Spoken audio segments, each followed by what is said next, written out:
Hey, listener. Welcome to a deep dive into the world of swallows. Oh, You specifically mentioned an interest in their migration. right. And when you hear the distances these little birds cover, you'll see why it's so captivating. Absolutely. We're talking thousands of miles Yeah. from the northern hemisphere all the way down to South Africa for the winter. What's incredible is that a creature weighing less than an ounce can make a trip of over 6,000 miles. That's Wow. like flying from New York to London and back 5 times. Wow. It really highlights the endurance and the sheer willpower of these birds. That does make you wonder, why would they go through all that? Yeah. It can't just be for a change of scenery, right? Well, it all comes down to their diet. Okay. Swallows are insectivores, which means they depend almost entirely on insects for food. Uh-huh. As winter approaches in the north, those insect populations dwindle. Right. South Africa, on the other hand, offers a year-round buffet of insects. So it's like they're chasing summer, but instead of beaches and cocktails, it's all about the bugs. Exactly, and that brings us to the question of how they manage to find their way across such vast distances. It's not like they have a map or a compass or... Do they? Well, that's what I find so fascinating. It's easy to take for granted that birds migrate, but when you stop and think about the navigational challenges involved, it's mind-boggling. Absolutely. For years, this was a mystery that puzzled scientists. Really? But recent research has revealed that swallows use a multi-layered navigation system combining several cues to orient themselves. Okay, let's break this down. Sure. What kind of cues are we talking about? Well, one of the most incredible discoveries is their ability to sense the Earth's magnetic field. What? Think of it like having an internal compass. Wow. It's believed they have specialized cells, possibly in their beaks or eyes, that contain tiny crystals of iron oxide, Oh, wow. a naturally magnetic mineral. Huh. These cells essentially act as miniature compasses, allowing the birds to detect the Earth's magnetic field and use it as a directional reference. So it's not magic, it's actual physical magnets inside their bodies. Right. That in itself is amazing. Yeah. But do they rely solely on this magnetic sense? No, it's just one part of their navigational toolkit. Okay. They also use celestial cues, like the position of the sun during the day and the stars at night. It's similar to how ancient sailors navigated the oceans. So they're like little avian astronomers charting their course across the sky. And even more impressive, they have an innate ability to compensate for the apparent movement of the sun and stars, Wow. adjusting their flight paths to maintain their desired direction. Wow. But wait, there's more. Okay. They also use visual landmarks, Okay. coastlines, rivers, even mountain ranges, to refine their navigation and ensure they're on the right track. Hold on. Are you telling me these tiny birds Yeah. have a better sense of direction than I do? Yeah. I still get lost with a GPS. Well, it's certainly a complex and fascinating system. Yeah. But here's the real kicker. Young swallows make their first migration without any guidance from their parents. What? Yet they somehow manage to reach the same wintering grounds generation after generation. Are you suggesting their migration routes are somehow encoded in their genes? That's what researchers believe. Oh. It seems there's a genetic predisposition, a sort of inherited roadmap guiding them on these epic journeys. That's incredible. Imagine an ancient wisdom passed down through countless generations, leading them across continents and oceans. It's like their ancestors are whispering directions across the centuries. Right. It makes you wonder how this genetic information translates into actual flight paths, how they make decisions based on instinct. And it's not just about blindly following a pre-programmed route. Crazy. Swallows also exhibit a remarkable ability to learn and adapt. They can alter their flight paths to avoid storms, capitalize on favorable winds, or even change their migration timing based on environmental cues. So it's a dynamic process, a constant interplay between instinct and experience. Exactly. And this adaptability is crucial for their survival, especially in a world facing climate change and habitat loss. Right. They're not just flying, they're responding to a constantly changing environment. That adaptability might explain why they seem to thrive in such a wide range of habitats. Yeah. I've seen them darting around fields, swooping over lakes, even flitting through city streets. They're incredibly versatile, Yeah, but they do have some preferences. right. Think about what a swallow needs.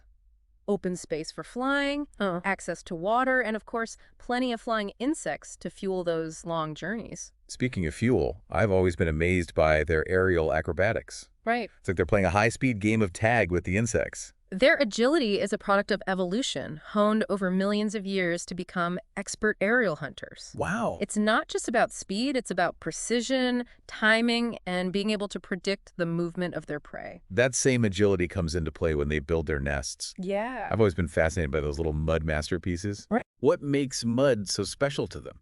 For swallows, mud isn't just a building material, it's the foundation of their family life. Really? They're incredibly selective about the type of mud they use, preferring those with high clay content for durability.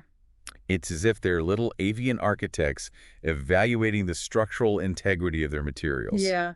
But how do they actually build these nests? Is it just a random clump of mud, or is there a method to their mudslinging? It's far from random. Yeah. They gather mud pellets in their beaks, flying back and forth between their chosen building site and the mud source.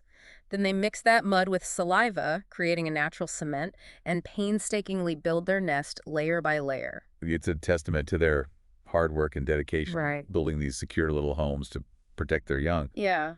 But we've talked a lot about migration and nesting. Yeah. What about their social lives? Right. Do they just fly solo, or is there more to their interactions? Swallows are actually highly social birds, especially outside of the breeding season. They congregate in large flocks, sometimes numbering in the thousands, creating a breathtaking spectacle in the sky. I can only imagine the cacophony of sound as they communicate with each other. It's not just about noise. Right. It's about safety in numbers, Right. sharing information about food sources and potential dangers, Right. and even performing those synchronized aerial maneuvers that look like choreographed dances. It sounds like a dynamic social scene, Yeah. full of chatter, chases, and aerial displays. Hmm. It's fascinating how these seemingly simple creatures navigate such complex social dynamics. Right. But before we dive further into that, let's take a quick break. Welcome back, listener. We were just starting to explore the social lives of swallows. You mentioned their migration being a point of interest. But I think their social behavior is just as incredible. I mean, to coordinate those massive flocks and perform synchronized aerial maneuvers, they must have some fascinating ways of communicating, right? Absolutely. And it's not just about the spectacle. These flocks serve several purposes. Okay, I'm all ears. What's the purpose of these giant swallow gatherings? Think about it. There's safety in numbers, especially during migration or when roosting at night. Being part of a large group offers protection from predators. Plus, it's a fantastic way to share information about good feeding spots or potential threats. It's like a real-time avian social network. So it's like a combination of a neighborhood watch and a gossip hotline all rolled into one. Exactly. And their communication isn't limited to just vocalizations. Those incredible aerial displays we talked about earlier, the swooping, diving, and synchronized movements, are also a form of communication. Some researchers believe these displays might even help confuse predators, making it harder for them to single out an individual bird. It's like a combination of self-defense and performance art. And let's not forget the social bonding aspect. Those synchronized maneuvers could be a way of strengthening bonds within the flock, a bit like a team-building exercise in midair. I wonder if there's a sense of belonging, of being part of something bigger than themselves within these flocks. That's a fascinating question. We can observe their behavior, but truly understanding what's going on inside their minds is a challenge. However, considering the complexity of their social interactions and the benefits of flocking, it's certainly plausible that they experience a sense of community. It adds another layer of intrigue to these already fascinating creatures. But let's shift our focus back to their individual lives, specifically their daily routines. What does a typical day look like for a swallow when they're not busy migrating or raising a family? Well, imagine waking up at dawn, the sun just beginning to paint the sky with warm hues. For a swallow, the day starts with a flurry of activity. What's on the agenda for our feathered friend? First things first, breakfast. They're early risers, and their first priority is to fuel up for the day ahead. They take to the skies, soaring and swooping, catching insects on the wing. It's like their version of a morning coffee run, except their fuel is a sky full of bugs. Precisely. They spend a good part of their morning hours foraging. And it's not just about filling their own bellies. If they have a nest full of hungry chicks, they need to gather enough food for their growing family as well. So it's a delicate balancing act between their own needs and the needs of their offspring. But what happens when they're not actively hunting for insects? Do they just perch somewhere and take a break? Well, swallows are rarely idle. They're constantly on the move, alternating between feeding bouts, preening their feathers, and engaging in social interactions with their flockmates. So even their downtime is dynamic and purpose-driven. It makes you wonder if they ever truly relax. That's an interesting question. We can observe them resting, but truly understanding their internal states, whether they experience relaxation in the same way we do, remains a mystery. It's a reminder that there's still so much we don't know about these creatures, even those that share our backyards and fill our skies with their aerial dances. But speaking of their aerial prowess, let's delve deeper into the science behind their flight. How do they manage to fly with such grace, precision, and speed? Their flight is a masterpiece of evolution, a testament to millions of years of natural selection refining their bodies into perfectly tuned flying machines. It's not just one thing, it's a symphony of adaptations working together. Okay, let's break this down. What are some of the key elements that contribute to their incredible flight capabilities? Well, their wings are a marvel of aerodynamic design. Long, narrow, and pointed, they're perfectly shaped for generating lift and maneuverability. And their bodies are incredibly lightweight with hollow bones and streamlined feathers, further enhancing their agility and speed. So they're like tiny feathered fighter jets, built for speed and maneuverability. A fitting analogy. But it's not just about their physical attributes. Their powerful flight muscles, controlled by a sophisticated nervous system, allow them to make lightning-fast adjustments to their flight paths. They react to subtle changes in air currents, the movements of their prey, even the presence of other birds in their flock with incredible precision. It's like they're reading the air itself, anticipating every twist and turn. Exactly, and their senses play a crucial role as well. Their keen eyesight, for example, is phenomenal. They can spot tiny insects against a complex background. And their depth perception is incredibly acute, allowing them to judge distances with pinpoint accuracy. So it's a symphony of senses and physical adaptations working in perfect harmony, enabling them to navigate the aerial world with such grace and skill. It's no wonder they've captured our imaginations for centuries. But let's shift gears a bit and focus on a more grounded aspect of their lives, their nesting habits. Yes. They're mud masterpieces. They're a testament to their ingenuity, their resourcefulness, and their dedication to creating a safe and nurturing environment for their young. We've talked about mud being their material of choice, but I'm curious about the actual process of building these nests. It sounds like a pretty messy undertaking. It can be quite messy indeed, but it's also a marvel of avian engineering. They start by carefully selecting a suitable location, typically a sheltered spot that offers protection from the elements and predators. Eaves of buildings, barns, sheds, even bridges and cliffs. They're quite adaptable in their nesting site choices. It's like they're scoping out the best real estate in town. Once they found the perfect spot, they get to work collecting mud pellets. Flying back and forth between the mud source and their chosen building site, it's painstaking work carrying these small pellets one by one and meticulously hosting them into their nests. It sounds like a lot of effort. Yeah. How long does it take them to build one of these nests? The time varies depending on the species and the size and complexity of the nest. But on average, it can take anywhere from a few days to a couple of weeks. Wow, that's quite a commitment. And they do all this while still finding time to feed themselves and maintain their social lives. Exactly. It's a testament to their efficiency and their dedication to creating a safe haven for their offspring. I'm picturing them as tiny construction workers, tirelessly carrying mud pellets and meticulously placing them brick by brick. And they're not just randomly slapping mud together. They have a specific design in mind, a cup-shaped structure that's perfectly adapted for holding their eggs and chicks. So it's a combination of form and function, just like any good architectural design. Precisely. And they often reinforce the nest with additional materials like straw, grass, feathers, even hair to add strength, insulation, and a soft lining for their precious offspring. It's like they're adding their own personal touches, creating a cozy and comfortable home for their family. And it's not just a one-time effort. They often return to the same nesting site year after year, repairing and refurbishing their nests as needed. So it's a testament to their long-term planning and their attachment to their chosen home. Indeed. And this dedication to their nests highlights the importance of family in their lives. They invest a tremendous amount of time and energy into creating a safe and nurturing environment for their young. It's remarkable how these tiny creatures with brains no bigger than a pea exhibit such complex behaviors and intricate adaptations. It makes you wonder what other secrets lie hidden within their seemingly simple lives. That's the beauty of studying nature. There's always more to discover, always another layer to unravel. Well said. And listener, as we delve further into the world of swallows, keep in mind that we're just scratching the surface. These remarkable birds have much more to teach us about the wonders of evolution, the resilience of life, and the intricate connections that weave together the tapestry of our planet. But we'll have to save those explorations for the next part of our deep dive. We've been on quite a journey with swallows, haven't we, listener? We've seen their incredible navigational skills, their dedication to family, and their intricate social structures. But now it's time to face a sobering reality. The challenges these remarkable birds face in a world increasingly dominated by human activity.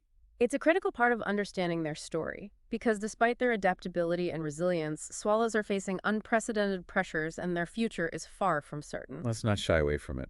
What are some of the most significant threats to swallow populations globally? Well, we've touched upon a few already: habitat loss, climate change, and pollution. But it's important to emphasize the scale and urgency of these threats. They're not just future concerns, they're happening right now, impacting swallows around the world. Let's break it down. Starting with habitat loss. How exactly is this affecting swallows? Think about what a swallow needs to thrive: open spaces for foraging, suitable nesting sites, and a healthy insect population to sustain them. Unfortunately, human activities are encroaching on all of these. Deforestation, urbanization, and the conversion of natural habitats into monoculture farmland are all shrinking the spaces where swallows can find the resources they need to survive.